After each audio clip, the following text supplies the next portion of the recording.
Hey, what's going on, everyone? It's astrologer Eric Rosen here for your daily horoscope for July 31st of 2020. Thanks so much for being here today.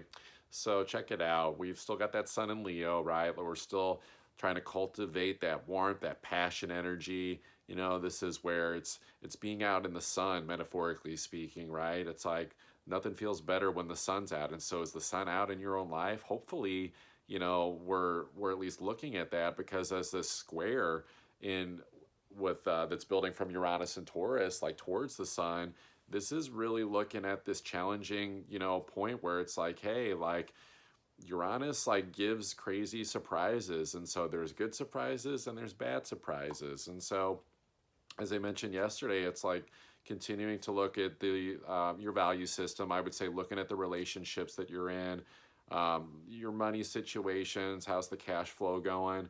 But with it making these aspects over to the Sun and Leo, it's like, are you making your money the way that makes you happy? Are you in relationships that make you happy? Do your values reflect your happiness and vice versa?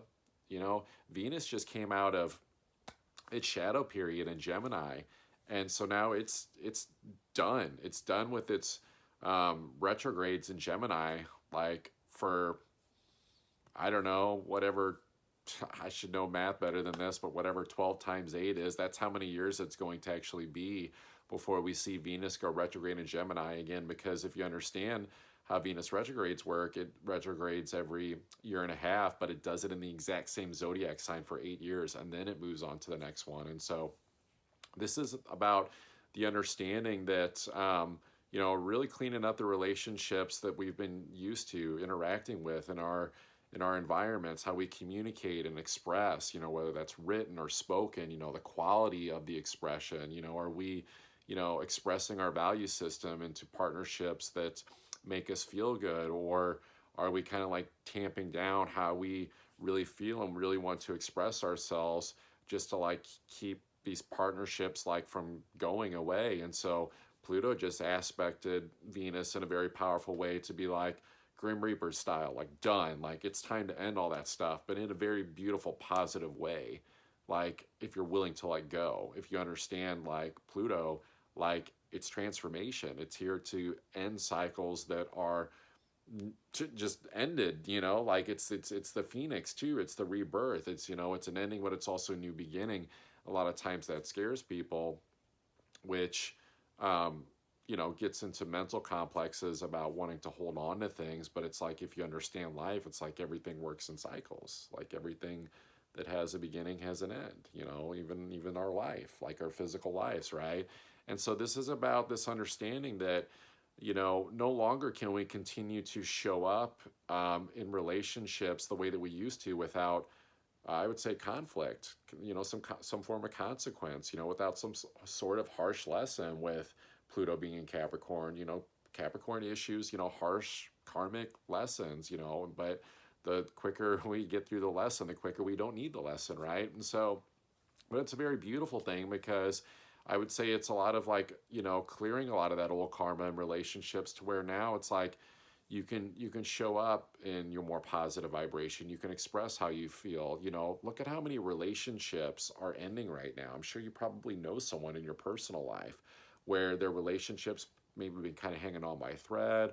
It's been on the rocks off and on. It finally ended, or maybe it seemed like it came out of nowhere, but not really. Like that's because this big huge cycle with Venus just ended, and so no longer are relationships that are not in true vibrational alignment are they going to be able to work. It's like people they don't even have the ego willpower to even force them to work anymore. And so this is good though, because this is creating opportunity for, I would say, unique partnerships with Uranus and Taurus to that get us, that we can express our values, we can express how we feel, and we don't have to worry that they're going to like up and leave. Like Venus like wants you know relationships to stay around. Like she's the goddess, the feminine energy that wants to have partnerships and beautiful ones at that. And so it's like, where have we been compromising on that?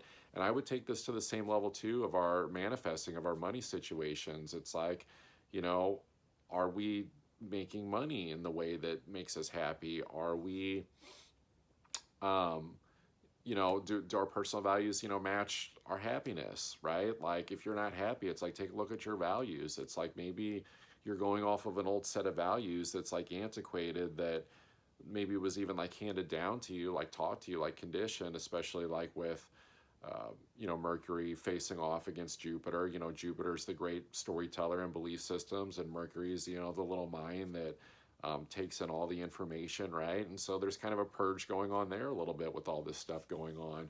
And I would say too that, this is taking a deep look at our deeper wants and needs in our partnerships now with this like fresh start.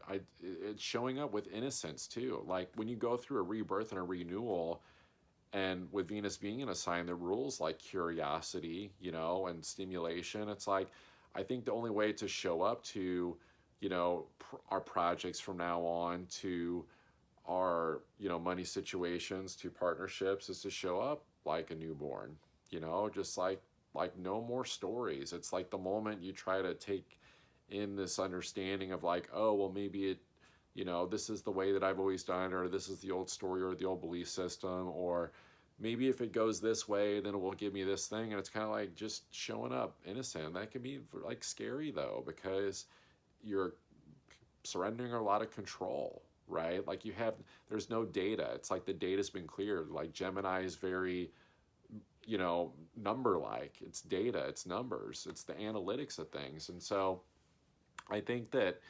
of course, the people I'm speaking to here, the audience that I want to hear this are the ones that are, conscious seekers that are thinking about how can I make my life better? How can I, find more fulfillment, especially as I'm manifesting, going through my projects, going, if you're dating on dates or in your partnerships, romance, business, it's like whatever it is, like how can that be more fulfilling? I think this is the way to do it. It's just showing up with complete and total innocence. So we've also got that moon in Capricorn today. It's not really aspecting anything, but I will say that as it crossed over the south node, in the middle of the night, in the galactic center of the universe, if you understand like the setup of a zodiac chart, it was activating a little bit of like karma, but it's also just like, I would say, not letting like the creepy crawlers like back in, especially like if you just maybe went through this maybe epiphany process of like, oh, like, yeah, these relationships are ending. It's like not inviting them back in. As the moon comes into Capricorn, it's means serious business. Although it's not going to aspect anything until later in the day when it makes a friendly aspect over to Uranus and challenges Chiron and Aries. And so again, it's like not pulling like the ego like back into this stuff. Like, well, I wanted it to go this way, or, I'm not ready for those cycles to end. I want, the ego really wants to identify and understand things. And so it's like curiosity is like not its best friend, because when it's curious, it's kind of just like looking around, like maybe it's this, maybe it's that. It's a little bit more in a wonder-like state, as opposed to be like, this is what I'm doing, this is what it is.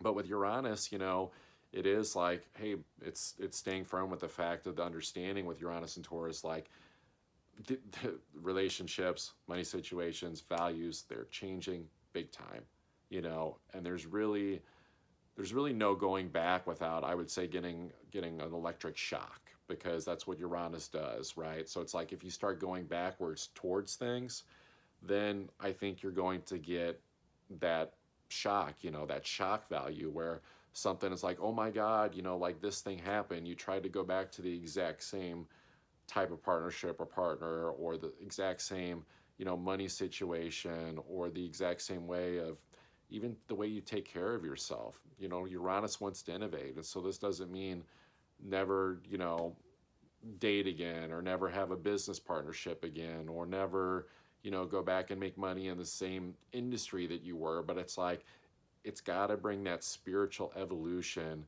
that I think that we've been being taught really probably since Uranus came into Taurus. And so it's just not wanting to go backwards on things. It could be scary, not knowing, but it can also make life adventurous and mystical. So that's what I got for you guys today. I love you all, and take care.